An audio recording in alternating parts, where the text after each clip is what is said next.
You boys be quiet down there!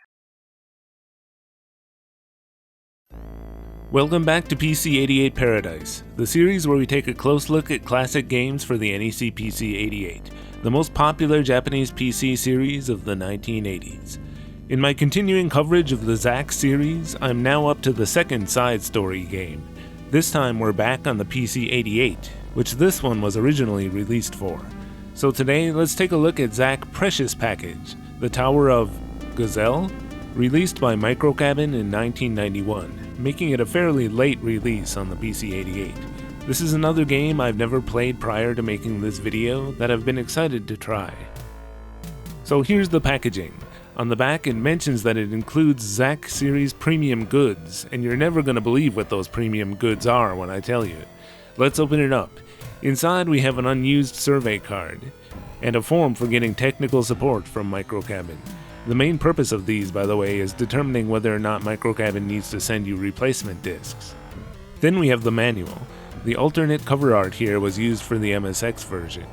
The one thing my copy of the game is missing is the aforementioned premium goods, which were actually Fray Band-Aids.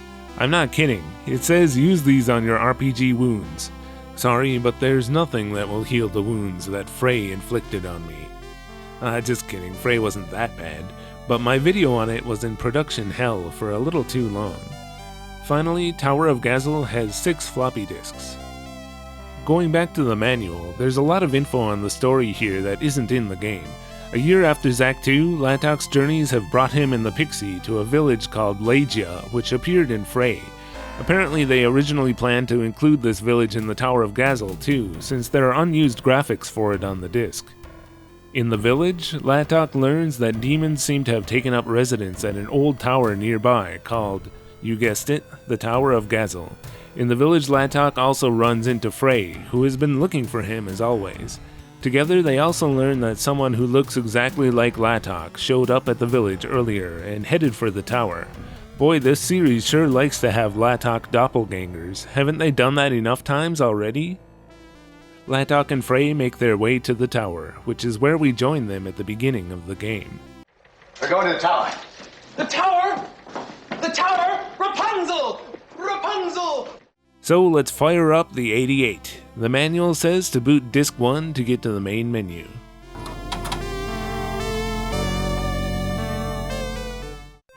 From the main menu, we can create a user disk, and this really looks exactly the same as in Zack 2. Just for the lols, here's the gag name a few people suggested in the comments of my Zack 2 video. Okay, let's put it back to Latok.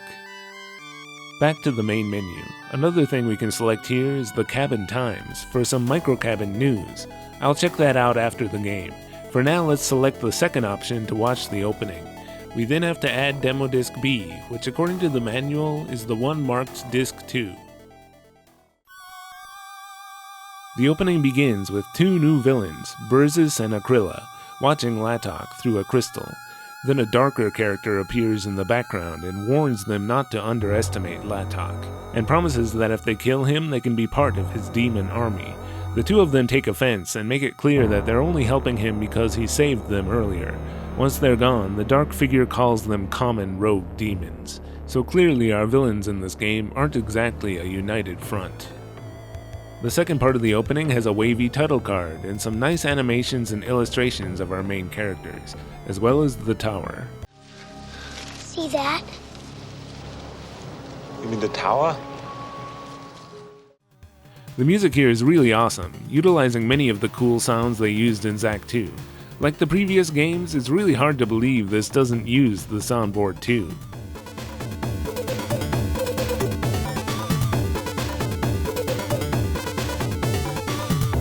The opening also includes the credits. The main game and scenario designer this time was Yoichiro Kawaguchi, who was a graphic designer in the previous games. Zack 1 and 2 director Hideyuki Yanagishima is credited here for opening and ending graphics and advice. The music again was by Tadahiro Nitta, as well as 2 others credited. When the opening finishes, we're instructed to insert the user disc in drive 1.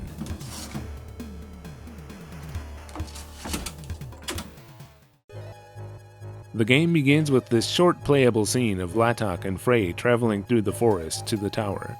The forest music from Zack 2 is used here, and I had a bad feeling that a lot of the music in the game was going to be recycled tracks, but was pleased to find this is the only one. They arrive at the tower, and in addition to the pixie who Latok had sent ahead earlier, 2 characters from Zack 2 have also heard the rumors of the tower, and have come to investigate. These characters were so unimportant to the story that I didn't even bother mentioning their names in my Zack 2 video. It was clear in Zack 2 that they had designed a bunch of characters, but didn't really know what to do with them. Hopefully this game will give them a second chance to shine. When we enter the tower, we have to add Disk 5 in Drive 2. So anyway, this game reminds me a lot of Ys Origin, but really only because the entire game takes place within a tower. Latok needs to explore it, solve its riddles, and defeat its bosses. And this time, rather than going solo, you bring along one support member whenever you enter the tower.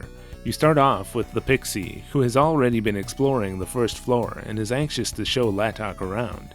Keep in mind that since the ending of Zack 2, the Pixie is human size and can no longer fly. You're humongous. When you have her as a support member, your defense is raised. Each character also has a support ability that you can use as long as they have enough MP remaining. The Pixie's ability is to restore Latok's HP. Still, that doesn't mean I necessarily trust her. The next support member is Frey, whose support ability restores Latok's MP. Then there's Horn. He's the wandering minstrel from Zack 2, who Latok gave his magic statue to so he could get out of the forest.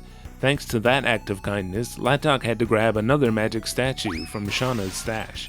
Remember that? I do. Anyway, Horn is the most balanced character, according to the manual, and his support ability is the same as Frey's. He restores MP. Then we have another minor character from Zack 2 named Feru. She's supposed to be a nun, but doesn't look much like one. Unlike the other characters, you can't use her as a support member. Instead, she waits at base camp outside. You'll be constantly returning here throughout the game, and when you do, Feru's job is restoring your HP and MP, as well as saving your game. So unlike Zack 1 and 2, you can't save your game anywhere, and there's only one game save per user disk, by the way.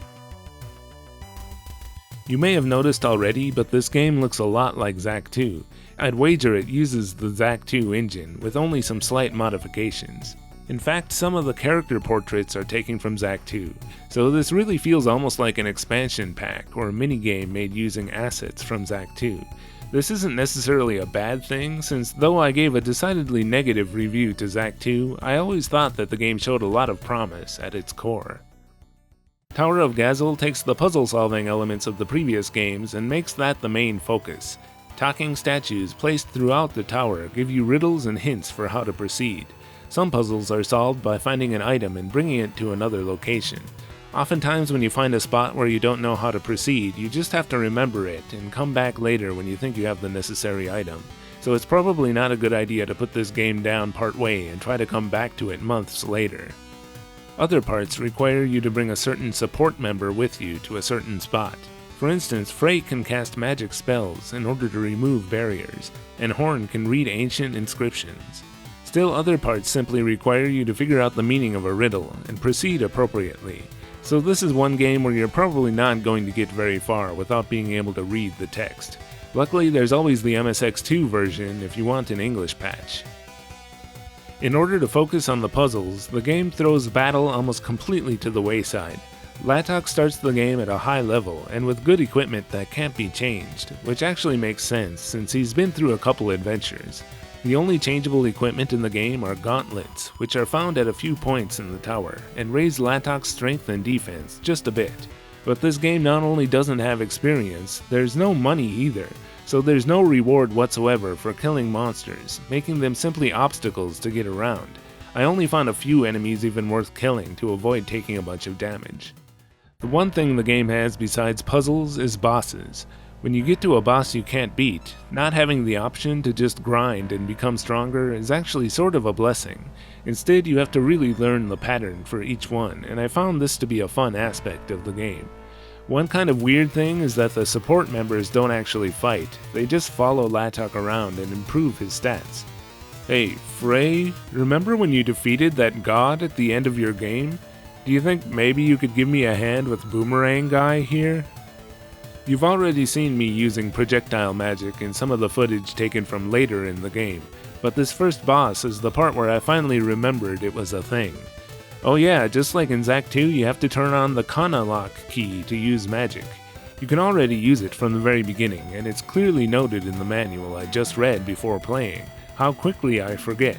Suddenly, this boss is easy. Of course, returning all the way to the entrance of the tower every time you want to save is not going to work, so Ladtok is given a warp device in order to return to the outside hub area at any time. There are also warp orbs you'll find periodically throughout the tower, which take you to the place you found them.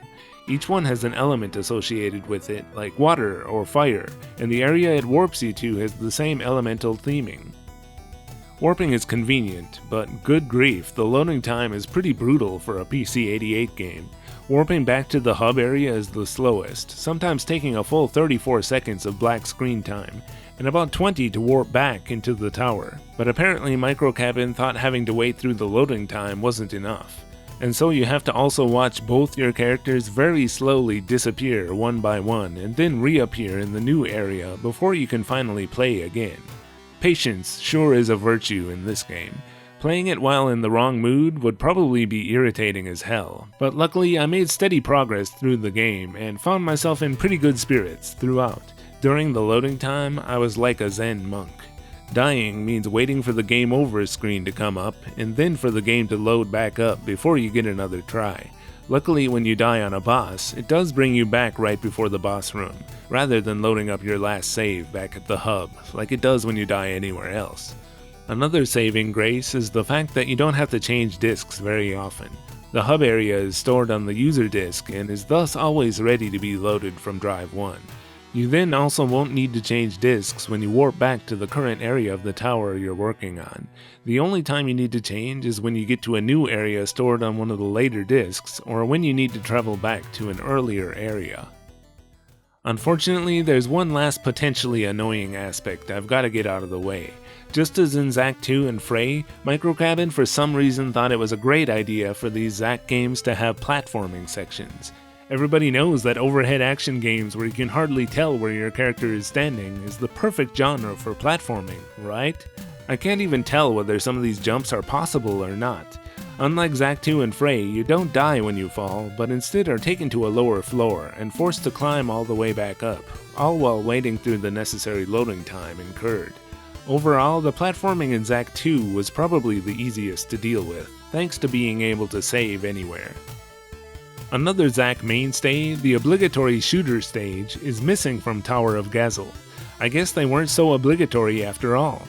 I was expecting one though, since Ladtok starts the game carrying the ring he used to call the dragon in the previous games. I believe it's the only item that's never actually used in the game. Okay, so why does this place exist anyway? You mean the tower? Upon finding a flute and having Horn play it in front of this statue, we learned from a ghost that the tower was originally built to seal away a demon god named Gazzel, but 2 years ago some demons took up residence and fixed up the tower's traps and puzzles in order to keep visitors away. Next, remember Ladtok's rival, Rune, from the previous games? We eventually run into him partway through the tower. Rune is here for reasons he chooses not to reveal yet. But anyway, he becomes the last remaining support member we can use. Wait a second, the official spelling of his name has a Y in this one? Rune. It's spelled more like how it's pronounced in Japanese. And here I've been spelling his name like it is in the English patches. Oh well, let's just stick with that since it's easier to say in English. Rune doesn't have a support ability, but he increases your strength and defense. So much so that many of the later bosses in the game seem almost impossible to defeat without him. And remember the villains Akrilla and Burzis from the opening? Their mysterious voices are there to taunt our heroes before and after every boss. When we defeat our first boss with Rune, he recognizes Akrilla's voice, but won't share yet why he already knows Burzis and Akrilla. Ignore this spoiler warning if you want to find out why. Soon after, we come upon a girl trapped in a cell, and if we bring Rune there, we learn that it's Rune's daughter, Arya, and that Rune came to the tower in order to save her and his wife. Akrila's voice rings out and tells us that we have to defeat her in order to open the cell. Rune is the only support member strong enough to help Latok break down this door, and inside we fight Akrila, and learn that Akrila and Burzis were demons that Rune defeated and sealed away on another adventure 3 years ago. Their personal vendetta with Rune is the reason his wife and daughter were taken. Defeating Akrila allows us to save Arya and bring her back to the hub area. Much later on, we find Burzis, as well as the imposter Latok. We learn that the real mastermind is the dark figure we saw in the opening, whose name is Zagraya, and that his goal is to revive the demon Gazzel.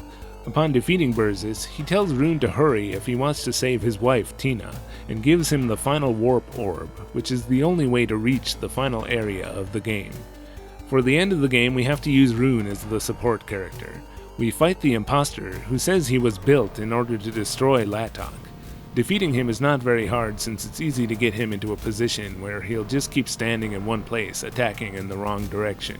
After defeating him, we hear a loud noise, which Rune assumes is the sound of Gazzel being resurrected. So we find Zagraya, who reveals that he released Burzis and Akrila in order to accomplish his goals, and we learn the name of his master, Zom Desire, the main villain of Zack 3. Defeating his first phase is quite easy once you learn the pattern, but you will take a lot of damage should you get hit. Zagraya offers Tina as a sacrifice to Gazzel, but the good guys all appear and use teamwork to form a protective barrier around her and warp her to safety. They then leave Zagraya to Latok and Rune. Zagraya calls to Gazzel that he now offers Latok and Rune as a sacrifice, and invites Gazzel to fuse with him. Just as in Zack 1 and 2, the final boss plays more like a shooter, where Latok can only face forward. Learn the pattern and you'll have no trouble taking him out. With Gazzel defeated, the tower begins to collapse, and the last we see of Latok and Rune is when they reach a blocked door with no way out. We are then instructed to insert discs 2 and 3 in order to watch the ending. The tower collapses and everyone is sad, since Latok and Rune are nowhere to be seen. Hey, isn't this a lot like the ending of Frey? Horn is the first to notice the two figures emerging from the dust, and the two are accompanied by some badass FM music for their hero's entrance.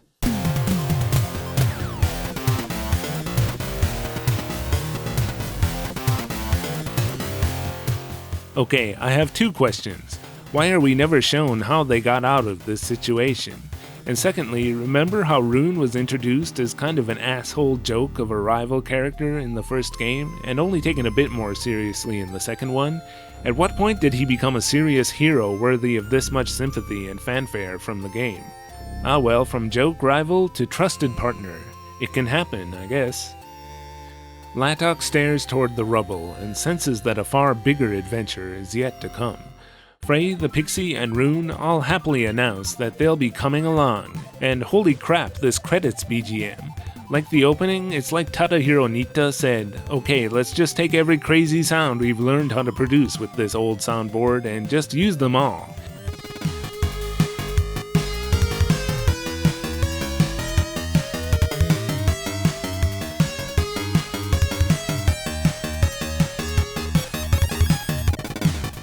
In case it isn't obvious, I really like the soundtrack of the entire game. It definitely carries on the quality I've come to expect from the series. Before moving on to the ports, let's go back to the start menu and take a quick look at the bonus content, Cabin Times. The newscaster host is supposed to be Etsuko Taniguchi, one of the graphic designers of the series. I wonder how much this graphic resembles the actual person.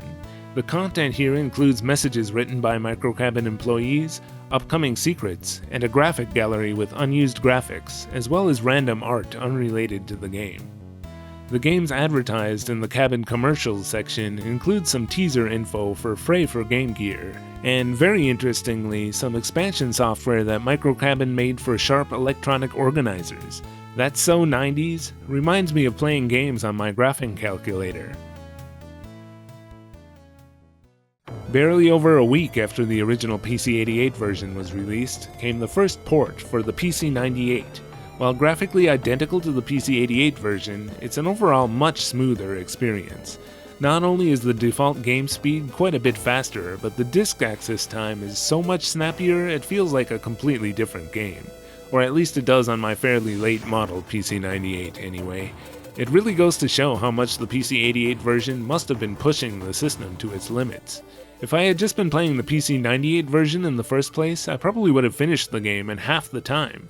Damn me and my desire to play games on their original platform. And just like with Frey, the PC-98 version is bi-compatible with the PC-88 VA. The MSX2 version wasn't released until nearly a half a year later. This one, I assume, is based on the MSX2 version of ZAC 2. As with most of the ZAC series, this is the only version that you'll be able to play in English, thanks to a patch. And on a side note, I gotta say I find it mildly irritating that some English sites refer to the MSX version as ZAC 3, the Tower of Gazzel. ZAC 3 is definitely not in the official title, and secondly, there actually is a completely different game called ZAC 3 available for other systems. If you know anyone who has editing privileges at these sites, you might want to have them fix this, cause it's bound to cause confusion. Finally, there was also a version of Tower of Gazzel released for Japanese flip phones in 2006. On paper, the Tower of Gazzel really doesn't seem like it should be much of a game. It isn't terribly long, and was made using a lot of existing assets from ZAC 2. There's annoying loading time and platforming sections, and on top of all that, it's missing the character building elements that you would expect to find in any action RPG, making the experience feel kind of incomplete. And yet, I came away with an overall positive impression of the game. The lack of other elements allows you to focus on the exploration, boss patterns, and puzzle solving. I found the difficulty of the puzzles to be just about right. Solving them made me feel clever, and I only ever looked at a walkthrough a couple of times, I swear. Progress through the game was always steady, and I just felt like I was having a good time through almost all of it. And on top of that, it has a great soundtrack and nice graphics in the opening and ending.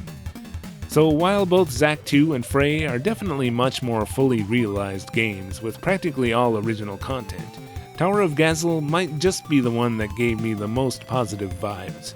Which, to be fair, is probably because I had very little expectations for it in the first place. I wouldn't call it an amazing game or a must-play. In fact, you should definitely play ZAC 2 before even considering this one. But if you manage to make it this far into the series, the Tower of Gazzel is a more than decent little sideshow, worth playing through. For the next ZAC video, we've finally made it to the final game. ZAC 3: The Eternal Recurrence. By the time it was released, Microcabin had long since dropped the PC-88. So we'll be moving over to PC-98 Paradise to experience the original version of the game. Thanks for watching this episode of PC-88 Paradise. A huge thanks, as always, goes to my supporters on Patreon and YouTube. Without all of you, I couldn't make videos about all these games. This has been your friend, Mr. Jakes, and I hope to see you back again for the next video.